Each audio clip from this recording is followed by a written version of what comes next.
Grace and peace. Welcome back to another episode of the Proverbial Life Podcast. All right, y'all. I got a good one for y'all today. Eric Mason has popped back up on the scene. Y'all know Eric Mason. He's the one who gives you that dripology. So today, Eric Mason is having a discussion with with two other brothers. I call them, this is my personal take on these three. This is the woke Avengers. All right. This is the woke Avengers. When it goes down, you call these brothers and it's about to go down. All right. So these three brothers, this is Eric Mason, Jerome Gay, and Damon Richardson. They're going to have pushback against Allie Stuckey. So Allie did the wrong thing. What did she do? She spoke about the black church. You say, what's wrong with talking about the black church? Big problem. She's white. And as a white woman, as a white person, you better tiptoe lightly when you talk about the black church. Why? Because you don't have the melanin counts to do such a thing. And that's what we're going to find out here. So I'm going to play you a couple clips. I'm going to stop and respond to those clips. And I want you to hear for yourself with my commentary. So take that in mind. I want you to hear for yourself what Eric Mason and his woke Avengers say. Mainly, we're going to deal with Eric Mason, but the woke Avengers are there. And I'll have the clips below so you can listen to the full interview for yourself. But I want you to hear what Eric Mason says. And then I want you to hear what Allie Stuckey says in response to Eric Mason. And then I want you to determine for yourself, did Eric Mason lie about the situation that we're going to be dealing with? It seems so, but I'll let you judge. So, no further ado, we're going to listen to a portion on Allie Stuckey's podcast, Relatable, where she recounts the situation that brought this emergency broadcast that the Woke Avengers did not too long ago. And as we listen to it, I want you to hear Allie Stuckey's take, and then I want you to hear Eric Mason and see if we can come to a conclusion on this. All right, y'all, let's get it. So a few weeks ago, I had Melissa Doherty on the show to talk about her new book, Happy Lies, How a Movement You Probably Never Heard of Shaped Our Self-Obsessed World. So we talked about the new age and new thought, also how the prosperity gospel fits into that. We talked about the usual suspects, purveyors of the prosperity gospel that I have talked about many, many times on this show. Joel Osteen, Kenneth Copeland, Paula White, so many. You guys. Yeah, and all those people are false teachers in their own rights. They the OGs. They the OGs of false teachers, right? And so good that's been dealt with, and she's dealt with it multiple times. And the reason why she's emphasizing that, you're going to see in a moment, of the charges that were brought against her. But she is making sure that you understand that she's not being biased toward the black church, okay? But that she's dealt with the prosperity gospel holistically, not just zeroing in on a specific melanin count of individuals. Guys, if you've been following me for any amount of time, you know I talk a good bit about the prosperity gospel. I wrote about it extensively in my first book, and also how it intersects with the new age. That is part of what my first book is about too. You're not enough, and that's okay. And I talked about how people like even Glennon Doyle and Rachel Hollis, these cult of self-affirmation leaders who tell us to worship the God of self, how those are really intertwined. So that was part of our discussion, but we had one short segment of the discussion where I dared to ask a question about majority black churches. Stop right there. See, Allie, let me help you. I can help you here because I'm a person of color, okay? You don't do these things. What you do is you get your, if you must bring up the topic of the black church. What you do is you have to have on a guest who's black. It's the only way you can talk about the black church, because you don't know the experience. You haven't read the books. You don't know the lived experience of the black church. You probably never set foot in the black church, right? This is the thinking. So this is where you messed up. But but maybe this can be redeemed. Okay. Maybe this can be redeemed if you're willing to humble yourself and make it right. But I don't think you're quite there yet. Let's see. Not the majority of Black churches, but majority Black churches. Here's thought one. Now, that's an important point. Listen to this.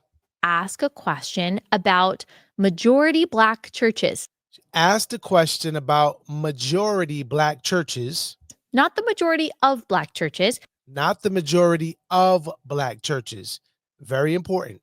But majority Black churches. Here's thought one. This seems to be especially prevalent in majority Black churches. There's a lot of prosperity preaching, but a lot Melissa's like, oh, you went there. of, as you're talking, I'm like, I've heard that a lot. You are divine. You are a queen. Yeah. You are, a goddess, something special. And tell me that ain't true, y'all. Come on. Now, why does that seem to be the case in Black churches? Not every single Black church, but why does that seem to be the case in Black church? Because and I've heard Mason allude to this and even just outright say this, that there needs to be a restoring of Black dignity, right? Okay, well, if you take that to its logical conclusion, you start speaking things over the individual that ought not to be spoken, such as you are divine. You are a queen. Yeah. You are, a goddess, something special. And self-worship. That's what you end up hearing. You end up hearing the worship of self, right? Where you have to magnify man so much that you end up deflating God, right? That you end up bringing low God because you elevate man. So this sort of thing happens in all sorts of churches, but it is something that has been prominent in our modern day Black church because of this idea of the elevation of Black excellence, and nothing wrong with Black excellence, but this idea of like restoring Black dignity. Okay. Yes. Yeah. I don't know. I don't know if you've ever talked about the roots of that or why that is. It's interesting you bring that up. That is a controversial question, especially today's political climate. But I guarantee there's a lot of people watching that are like, Allie's not wrong. You know, there's something there. And I was reading Kate Bowler's book. Do you know who that is? Yeah. And there's a whole section on this that she talks about with the Black church and the prosperity gospel and all these other theologies that kind of entered into the Black church. I mean, Carlton Pearson is one of them. Carlton Pearson was a Pentecostal Word of Faith preacher, Reverend Ike. And both of them were very off when it came to a lot of their teachings. That's like an origin there in that regard. I haven't looked too much into it, but you're not wrong. Can't say that. Can't say that. Now, later, Melissa is going to say, I have a Black friend, and she says the same thing. And when you say that, the woke Avengers are going to hop all over you. I can't believe you said I got a Black friend. That's racist. That's wrong. That's this, that's that. And it's like, okay, I don't have a Black friend. Can I make the statement if I do or I don't have a Black friend? Can I make the statement if I read the books or I didn't read the books? All right. There's statements you can make, but I can't make them because of the count of my melanin, the melanin in my skin or lack thereof. Come on, y'all. Stop. Can we just speak the truth? Can we just make objective statements? Right? Can we just make observational statements, right? Observational claims based on what we see and what we experienced and what we've heard and what we've read and what we see to be the case historically, or at least in the modern day. Of course we can. Okay. So I had no idea that was going to cause any controversy. I started getting some random messages on Instagram, though, from people who didn't follow me, maybe a week or so after that episode came out, saying, basically, where do you get off on saying that the prosperity gospel is in the majority of Black churches? That's what I kept hearing, that you said the majority of Black churches preach the prosperity gospel, which is not what I said, but I just ignored it. Now, this is important, y'all. This is important. People got their keyboard thug out. right? And they started typing. They was mad. Why? Because they heard with their feelings and not with their mind. And brothers and sisters, listen, when I was in the woke movement, okay, I can speak on this from my perspective, from my lived experience. Okay, I can speak on this. When I was in the woke movement, I didn't think, I felt, right? And I thought through my feelings. And so it's like, and it's like, hold on. I didn't say that. No, that's what you said. That's exactly what you said. And it's like, no, I didn't say that. Okay. And so people people can interpret things by their feelings, and it's like, hold on, man, just listen. Stop long enough to listen so that you can understand, and then we can have a conversation moving forward. So I get exactly what's going on here. Didn't think anything of it, but hearing that you said the majority of Black churches preach the prosperity gospel, which is not what I said, but I just ignored it. I didn't think anything of it, but I did. Usually when that happens, when I keep getting the same almost verbatim message over and over again from people who don't follow me, it means that someone fairly influential posted something about something I said, and that's going around, and that's causing people to message me, to find my page and message me about it. So I knew that. I wonder who that was. Now, I'm just thinking of this right now. It's interesting to me. There are some people who would, hop on the train and say, yeah, Trump incited violence by his statements he made publicly when all those people raided the White House. Okay. So there's there's people who agree with that opinion. Okay. I don't believe that to be the case, but there are people who would adhere to that. Okay. So now this individual makes a public statement about these white women that we're going to hear in a moment. And as a result of his statement, now all these people are rushing to Allie Stuckey's inbox, right? Now they want to message her. They want to DM her. Okay, let's listen to this. That was a possibility, but I didn't look into it. And then I kept getting messages about it. And then Melissa Doherty sent me a message saying, that our little segment has really caused a scuffle. Like, if people are upset about this. And I didn't know where it started. But as soon as I heard that, I was like, I bet I know exactly who said something about it. So I bet I know exactly where it came from, right? For some reason, I just know, based on what I've seen and heard in the past, that it's this person. I went to this person's page and I was immediately verified. This was on X. I actually originally saw it on Facebook, but this is Pastor Eric Mason. Now, some of you might know him from his really good work on fatherhood, and he's got some other really good theological resources that he's written over the years. But and now let me say this, y'all. Probably the best book that Eric Mason wrote was his book on fatherhood. Beat God to the Punch. I read it. It was okay. It was okay. Wasn't anything groundbreaking, but the fatherhood one was probably the best one. And if I reread it, I may quibble with some things, but for the most part, that was probably the best one, my opinion. Okay. And but that was before he was quote unquote woke. Now that doesn't mean there weren't tendencies there, okay? But that was before he was woke. And so if you want to say he wrote some good work in the past, you got to qualify by saying by looking at the time frame of when he wrote those other books. I think Beat God to the Punch 2 was his before woke days, but maybe coming up on it. But I didn't get anything from those two books per se that you got from the woke church book. Okay. So I want to qualify that.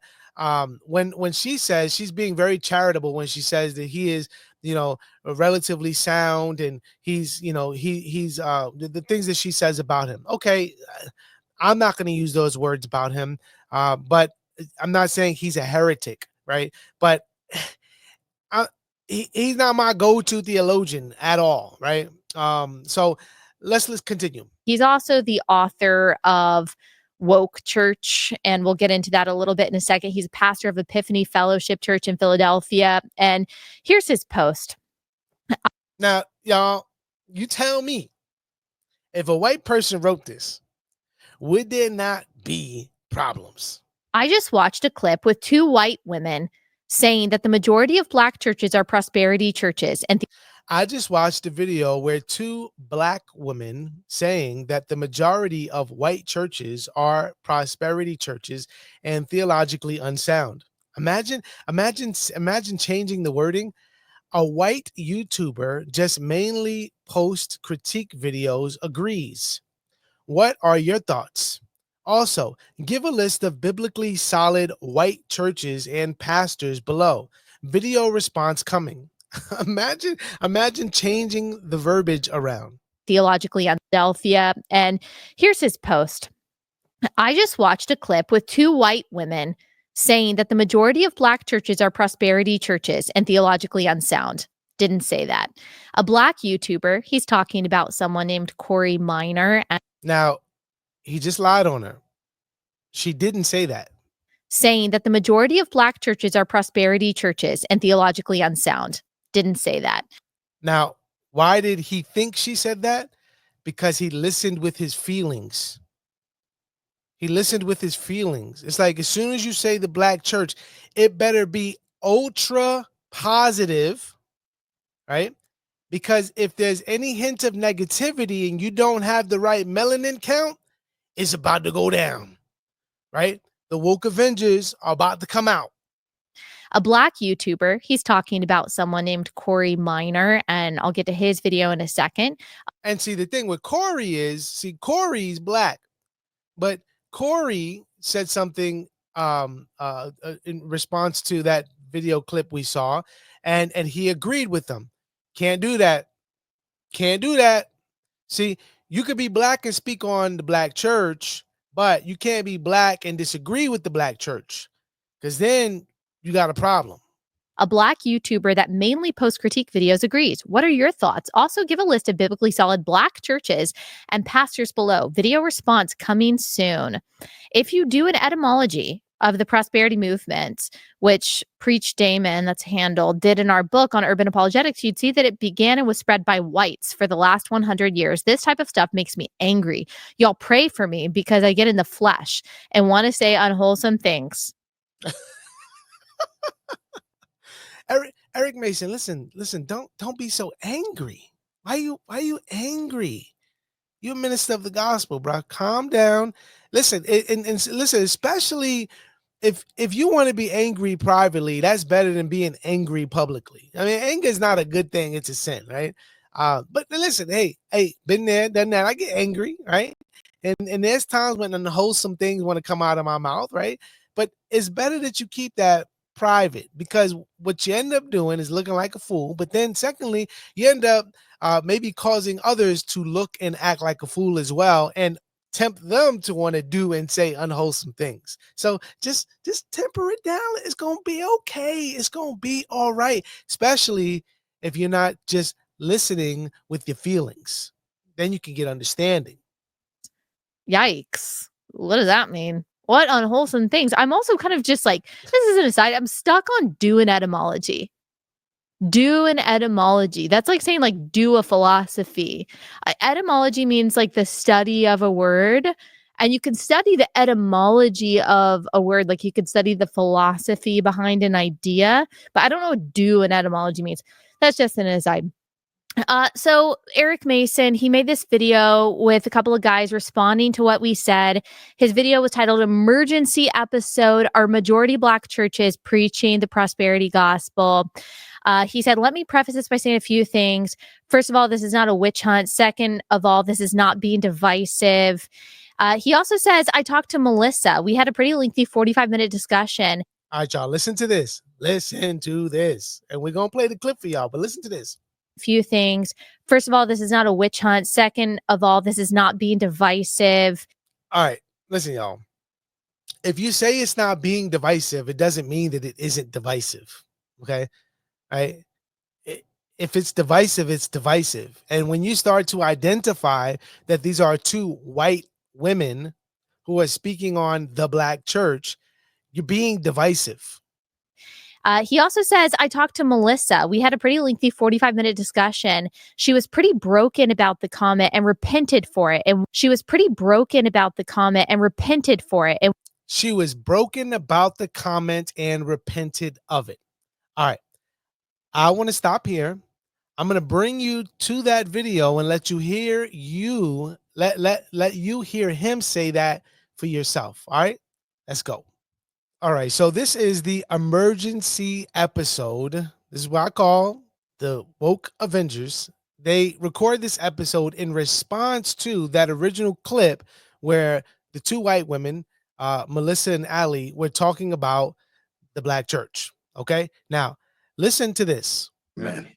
So to preface this conversation, we're going to explore a couple of videos. The first video that we're going to explore, and it's going to play on your screen, is a video that was put out 7 days ago and has gotten almost 130,000 views. It was Allie Stuckey, which I didn't really hear of much until this video.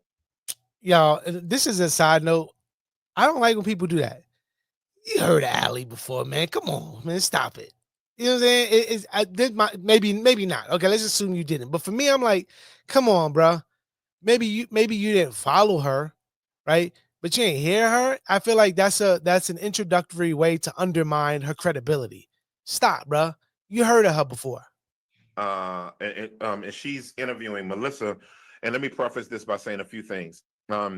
First off, this is not a witch hunt. You sure about that? Second of all, this is not being divisive. You sure about that? Also, I talked to Melissa. Shout out to Alan Parr for setting us up to talk to each other. I just talked to her, just like literally got off the phone with her like an hour ago or so, or for maybe 45 minutes ago. We had a pretty lengthy 45-minute discussion, and and talking to her, and she was from Alan's perspective, said she's pretty broken. Okay, so notice what he said from Alan's perspective. So there may be a discrepancy there. From Alan's perspective. Now, he spoke to her for 45 minutes. And I'm guessing after their conversation, he spoke to Alan. I don't know. The math ain't mathing, right? He's on this broadcast now. He spoke to her about 45 minutes to an hour ago, right? So there's some discrepancy there.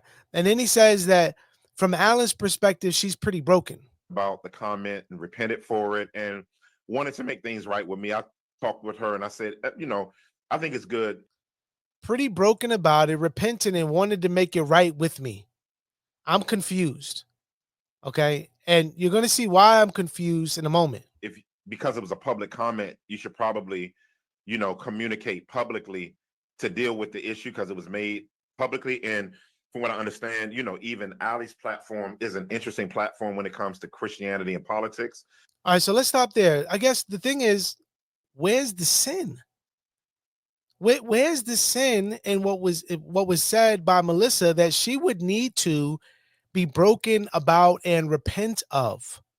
I mean, she said, I bet there's a lot of people watching and they would agree with you and they would say you're not wrong. She says, I haven't done much studying on myself. She was careful to reference external sources. Now you say, well, those sources wasn't books. It wasn't the lived experience. It says, okay, well, it's granted. Okay. But she says, I haven't looked too much in that myself. She did talk about this book where the lady dealt with a chapter dealing with the Black church. And so she gave you external references. And so where's the sin that Melissa needed to repent of, that she needed to be broken of, that she needed to make right publicly? And that was the other thing that I was asking myself during this time. I was like, okay, well, now several days had passed, almost a week now, since this had taken place. Where's Melissa's public statement that he refers to here?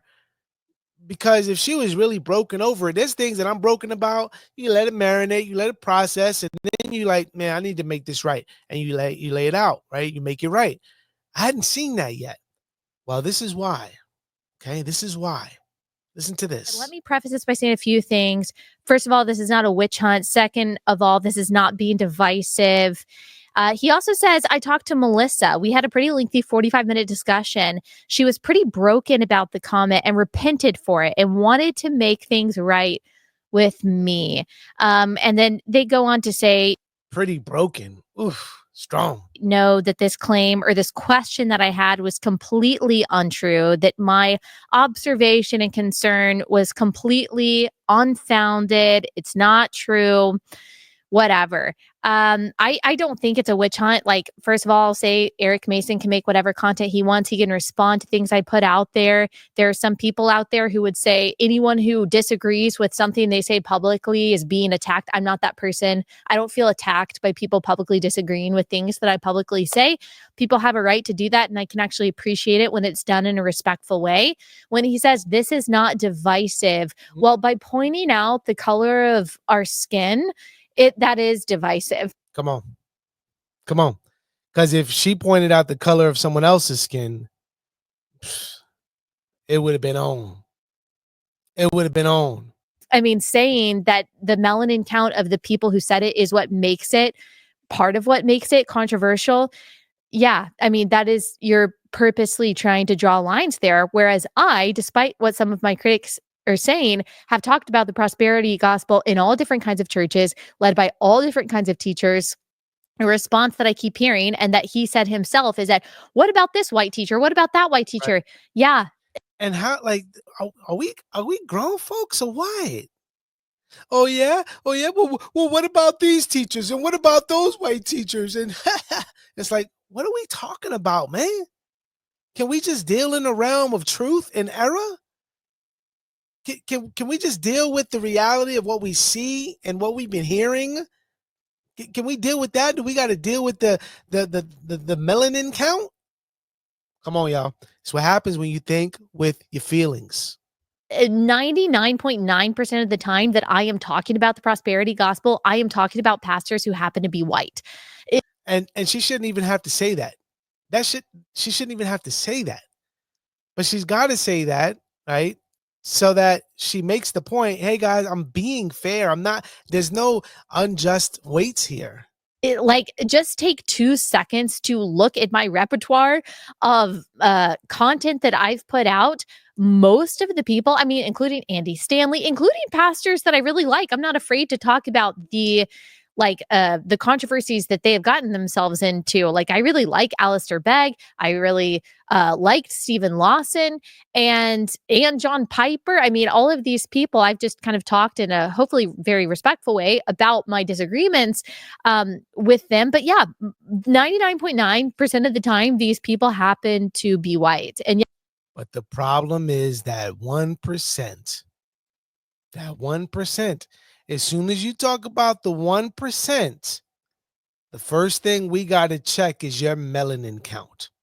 And if it ain't right, you can't talk about it. Yeah, because I asked one question, I am being told that I singled out the Black church, and this was like, people are saying this is a racist observation. Now, just to give you a little bit of context about who Eric Mason is, he did write this book called Woke Church. This full screen picture right here is from that book. I don't disagree with everything within the book. I think we agree on the fundamentals of the faith, hopefully. But I do just want to point out from this full screen that's in the book, like what he considers in bad categories of theology or beliefs as a Black person. He considers bad this statement: I view color blindness as a virtue. I don't think that systemic racism exists any longer. I believe Blacks are to blame for our current condition. Those are all statements that he believes that if you believe those things as a Black person, that you're not fully awake, that you are blind in some way, that you are asleep in some way, you're not fully woke to what the true gospel intersecting with Black identity really is. Mm-hmm. And obviously that's problematic. There are Christians who are fully awake to the reality of the world and reality of the gospel, who view color blindness as a virtue, who don't think systemic racism exists any longer. And they might believe that Black people actually... They may be awake, but they ain't woke. Okay? Let's get that straight. have agency and responsibility for the things that happen to them and their situation. But that's the whole like white fragility movement that was so popular in 2020, that if you disagree with this, it's because you're not fully awake. It's because you're asleep, you're deceived, you're fragile, whatever. It's because you ain't woke. Okay. And if you disagree, then there is some fragility there, some white fragility there. Now you could be black and have some white fragility in there because you're part of the system. You're part of, in the words of D'Angelo, you're part of the air that we breathe.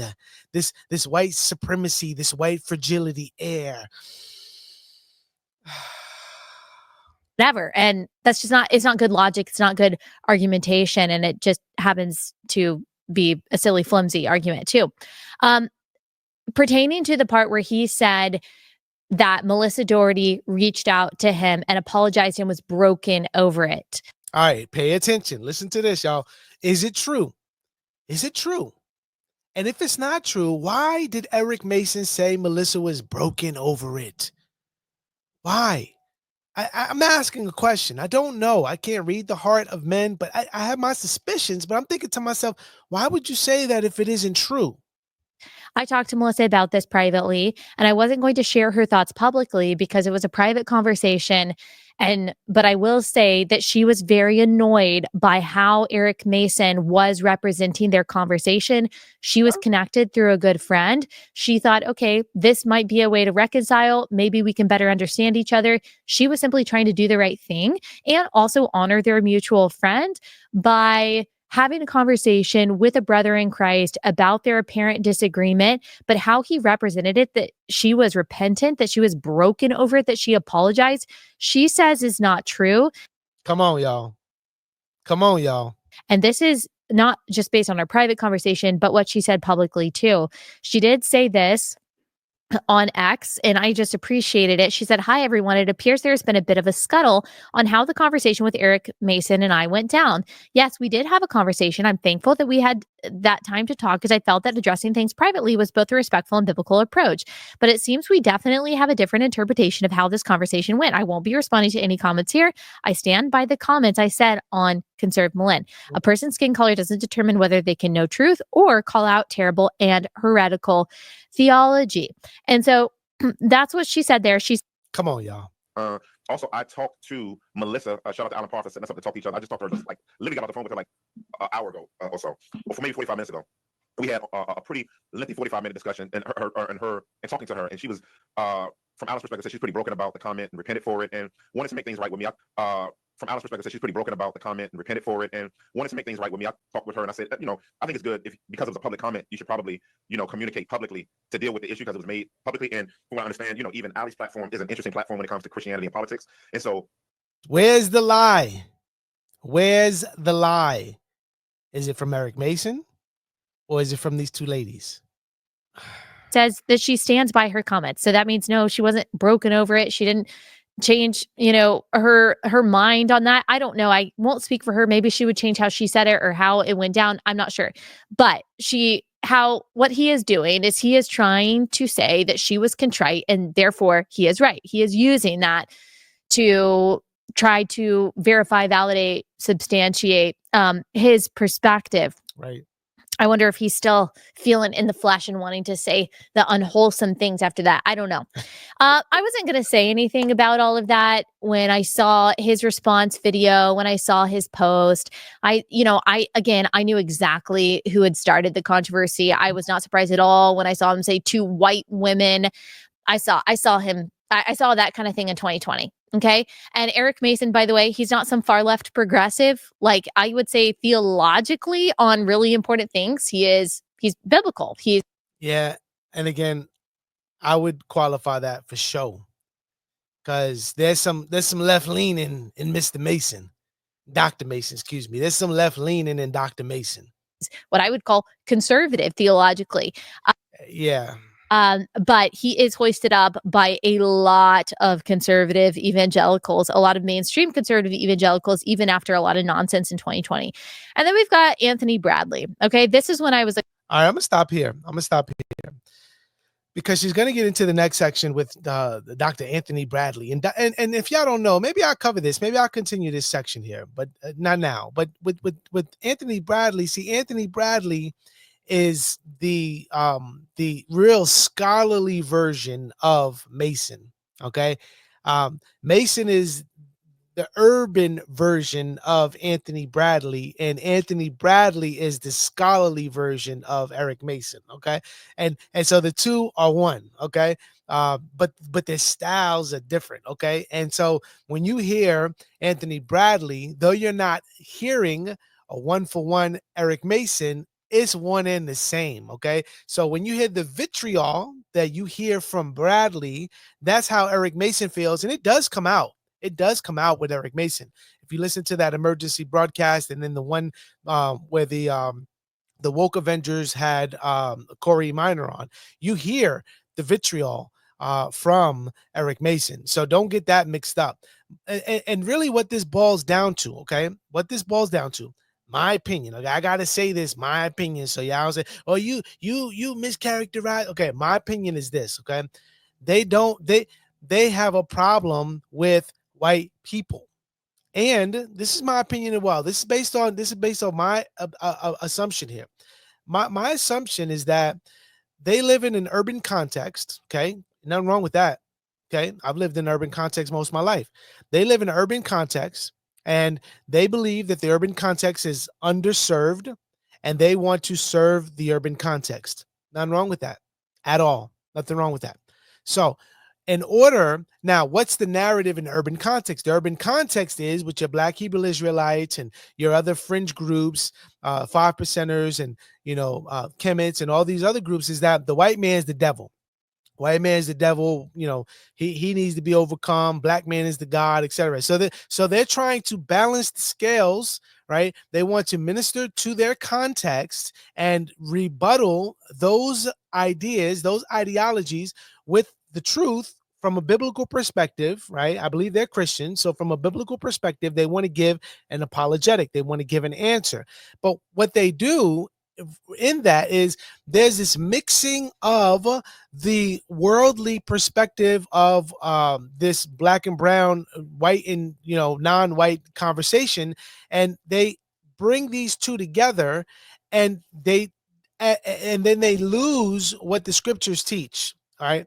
So what do I mean by that? Now they have to bring down white people.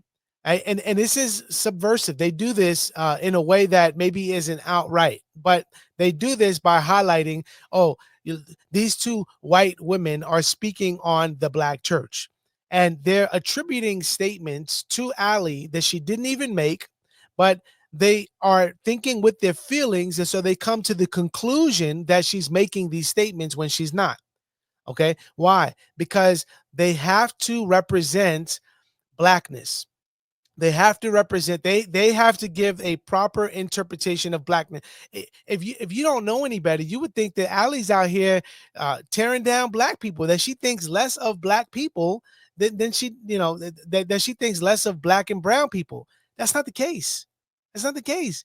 As a Christian, she's making statements based on observation that she sees and that she's read about and that she has heard about, and she's making those statements. And so now the Black Avengers come out, or the woke Avengers come out, and now they have to give a defense for the black church and et cetera, et cetera. So all this, y'all, is this is playing into the trap of the evil one.